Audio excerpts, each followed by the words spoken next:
Outcasts United Chapter 17, The Soccer People. On the first Tuesday night in October, Luma went to City Hall to make her case for the Fugees' use of the field in the town park. She had a lot of writing on the council's decision. The fields at Clarkson High School and at nearby Georgia Perimeter College were booked for the fall. The Clarkson Community Center was no longer an option due to a rift between the center and the YMCA, and the field behind Indian Creek was too dangerous given Tito's shooting. Luma believed. She refused to put her players at risk. Her best bet, if the council turned her down, was to find a parking lot someplace where the boys could play, or else to cancel practices altogether. The meeting was called to order and began with the Pledge of Allegiance. Committee reporters were asked for and delivered. The council then moved on to the people's business. Luma rose and approached the lectern. She spoke in a soft, meek voice and introduced herself as the head of a soccer program for Clarkston's youth. We'd like to respect the use of Armistead Field as our field to practice on, Monday through Thursday, from 5 till sunset, she said.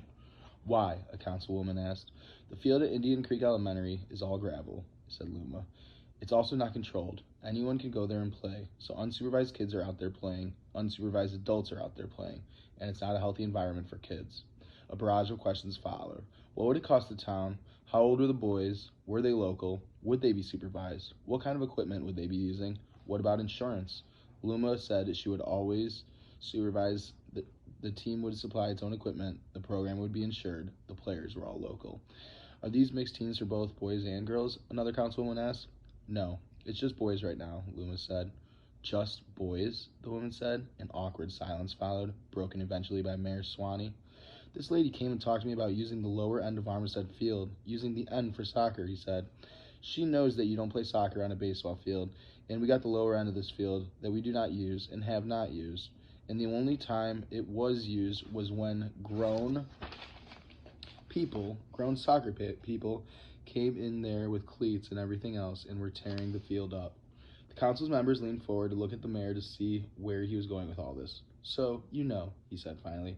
I don't see anything wrong with this lady using the lower end of Armistead Field, doing a little soccer to get our kids off the streets. How does the council feel about letting this lady use the lower end of Armistead Field for a trial period? And let's see what happens. Swanee's proposal changed the energy in the room. The council's questions became gentler.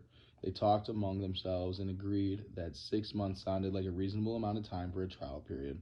There was a motion and a second. The motion passed unanimously. Luma nodded in thanks and stifled a smile.